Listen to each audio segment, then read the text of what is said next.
The only way Dillian Whyte earns credibility back is if he pushes Tyson Fury like Deontay Wilder did, or he beats Tyson Fury. Because I tell you what, if he goes in that fight and gets beat comfortably, he's finished as a pay-per-view star.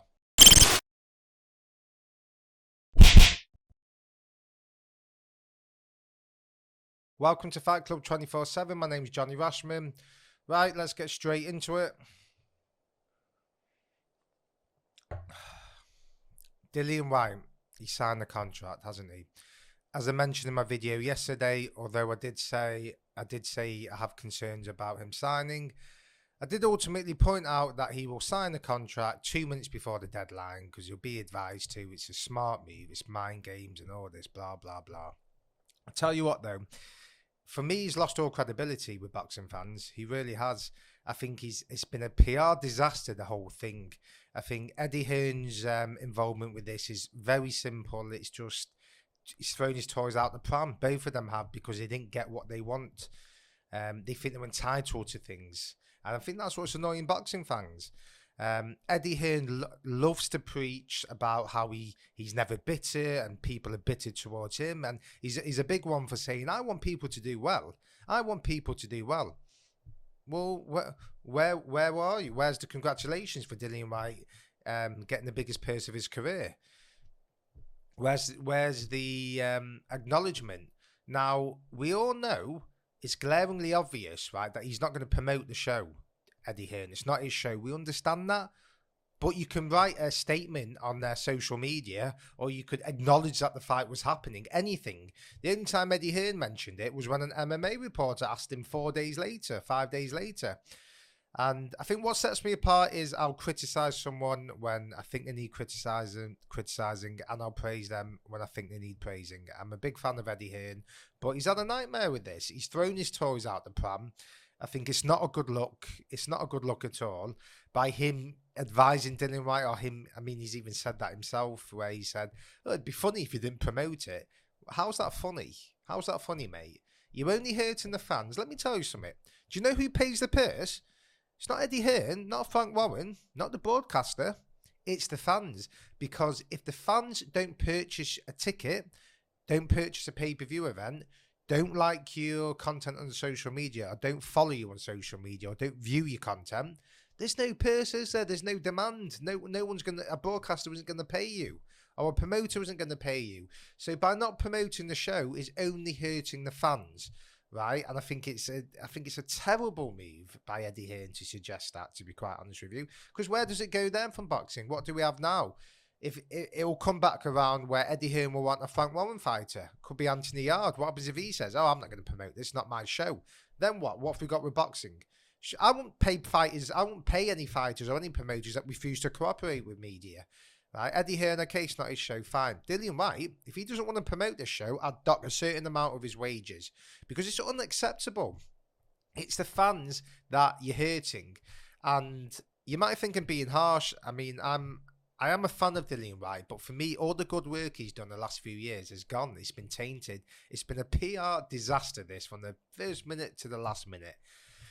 He went on a tear, didn't he? 4 years, I think, 4 years ago, 3 years ago, whatever it was. It was 2018 to 2019. He fought back-to-back fights against Hellenius, Lucas Brown, Joe Parker, Rivas, Derek Chisora, and we were all on the Dillian Whyte hype train. He was that guy who will fight anyone at any time, take dangerous fights, right? He was that guy. We all know he's had issues with drug testing and things like that. That's conveniently shut up about, isn't it? People don't mention that.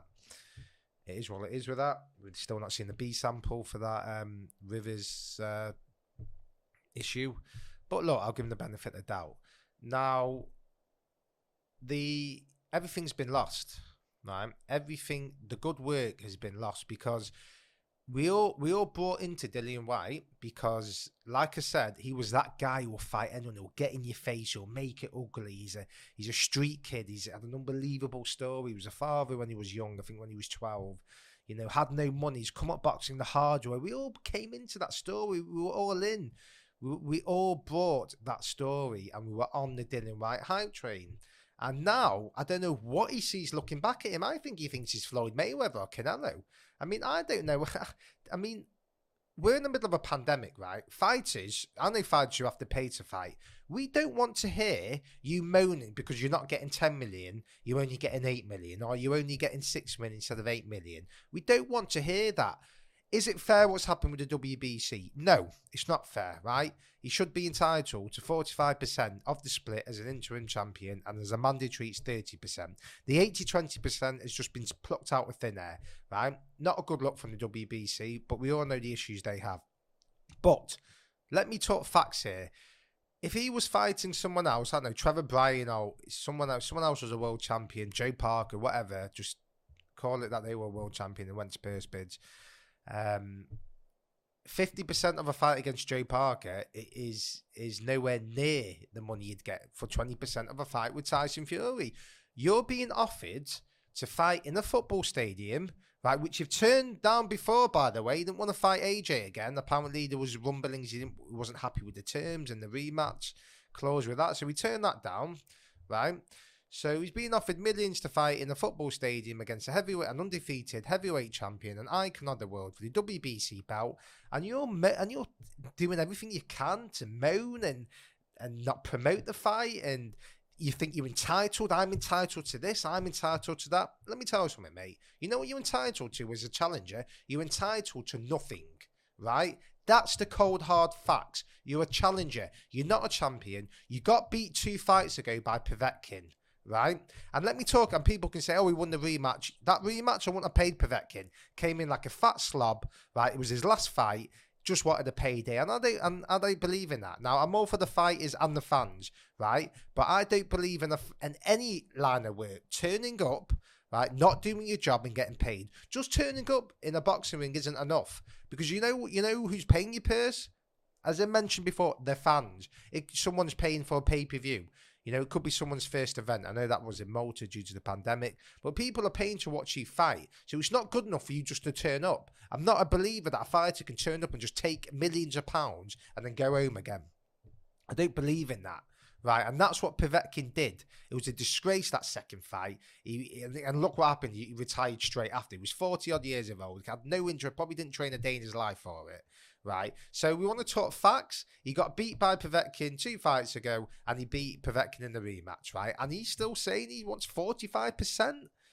And I mean, I've got some fans saying they hope that Whyte doesn't promote the fight. Why would you want that as a boxing fan? You think it's acceptable for someone who's being paid by the fans just to say, oh, it's me, I'm just going to take the money. I'm not going to give any entertainment. You know why? Because I might not earn an extra few million, right? So it's not my show, so I'm not going to promote it. You're only hurting the fans, and it's a terrible look for a promoter to come out like Eddie Hearn, who's very well respected in the game, one of the best promoters in the world, if not the best, to come out and think it's smart and with a smarmy little laugh and a cringy smile. No, we will think it'll be funny, wouldn't it? It'd be funny if you didn't promote it. It's a disgrace, mate. Right, and I'd say that to Eddie Hearn to his face. That's not thinking about the fans, mate. That's thinking about you, because you're throwing your toys out the pram because you didn't get what you wanted, right? You wanted AJ to fight. You wanted AJ not to fight Usyk. By the way, that's all Eddie Hearn was interested in, because you know what? No one brings up in any interview I see. What about Dillian Whyte in this negotiation process? When Eddie Hearn's coming out saying, we bottled it against Usyk, right? Okay, well, if he did agree to the fight, right, what happens to Dillian Whyte then? Does he have to wait another year for a shot? Does he not get a shot? You know, no one's asked Eddie Hearn that, so I can't see any interviews where he's mentioned that. What about Dillian Whyte then? You weren't bothered about him then. You were only concerned that now you have to go through with the AJ and Usyk fight, because you've shot your mouth off before the Usyk fight and after it. Giving it that, the salesman routine. And don't get me wrong, Eddie Hearn's a fantastic salesman and promoter, right? But sometimes you can see through the bullshit, can't you? Right? And when you're coming out saying AJ wants the rematch, he's ready, he's eating all these He's got a different diet. He's got a different trainer. I looked at him and I asked him, do you want a rematch? And he just looked like he was going to kill me, and all the nonsense that goes through it. Yet you're gallivanting around halfway around the world trying to secure Middle Eastern money to get step aside money. So Joshua doesn't go through with that fight. And I love AJ. This is not a reflection on AJ. This is Eddie Hearn. He should have kept his mouth shut after the fight with Usyk. Just shut your mouth for 2 minutes, right? Be a bit humble, right? You got beat, you got outclassed. Go back to the drawing board. No one would have an issue if you came out and said, you know what, he's changing his team. I think we need to just take a little step back. We believe he can be an undisputed champion again, but we've got to take a step back. But he didn't. One, he was out. One, he was giving it that about he needs a new trainer and he's ready for the rematch and he can't look at people in the eye. But yet the next stage, you're trying to get a step aside money. You throw your toys out the pan because that wasn't successful. So I can see through that, and I'll call it for what it is. In regards to Dillian Whyte, as I mentioned before, he ain't Canelo, he ain't Floyd Mayweather, right? He isn't the A side of anything. Do you know what happens? You know how you become the A side? Win the fight.